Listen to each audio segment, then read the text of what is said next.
पगिने मंगई छी ब्राह्मण। नारी शक्ति अपना ले डायरेक्ट किछ नहीं कही का इनडायरेक्ट रूप में की सब मंगै छथिन कोना कोना कि पगिने मंगई छी ब्राह्मण। भाई रे भतीजवा ब्राह्मण, भाई रे भतीजवा ब्राह्मण बाबूयो, ब्राह्मण बाबूयो हरल पुरल परिवार। ब्राह्मण बाबूयो हरल पुरल परिवार। पगिने मंगई थी ब्राह्मण, भाई रे भतीजवा ब्राह्मण, भाई रे भतीजवा ब्राह्मण बाबूयो हरल पुरल परिवार। ब्राह्मण बाबूयो हरल पुरल परिवार।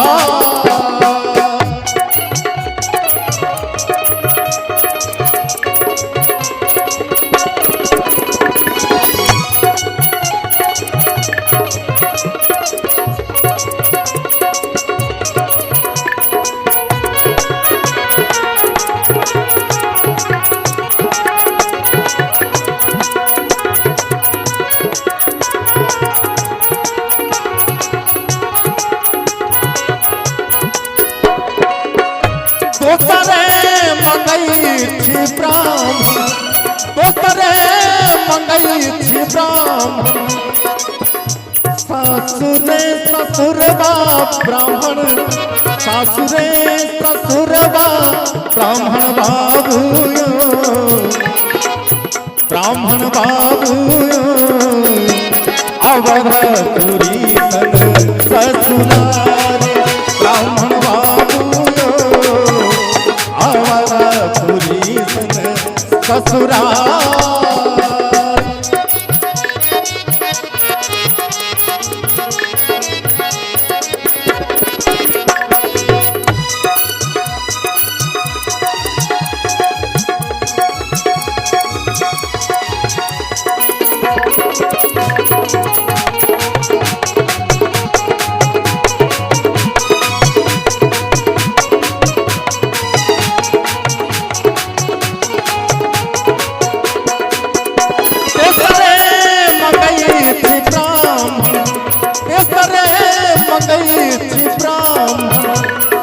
के सिंदूरवा ब्राह्मण बाबूयो, तेसरे मंगई थी ब्राह्मण। सिद्ध के सिंदूरवा ब्राह्मण बाबूयो अचल रहे ऐसी बात।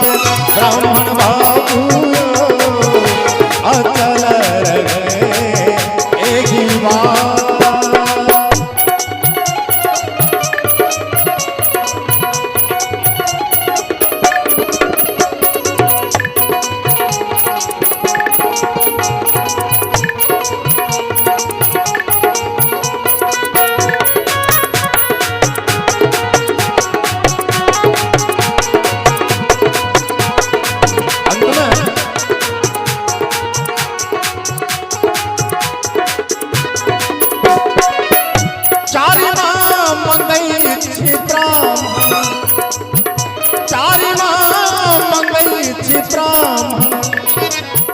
गोदी में ललनमा ब्राह्मण, गोदी में ललनमा ब्राह्मण बाबूयो,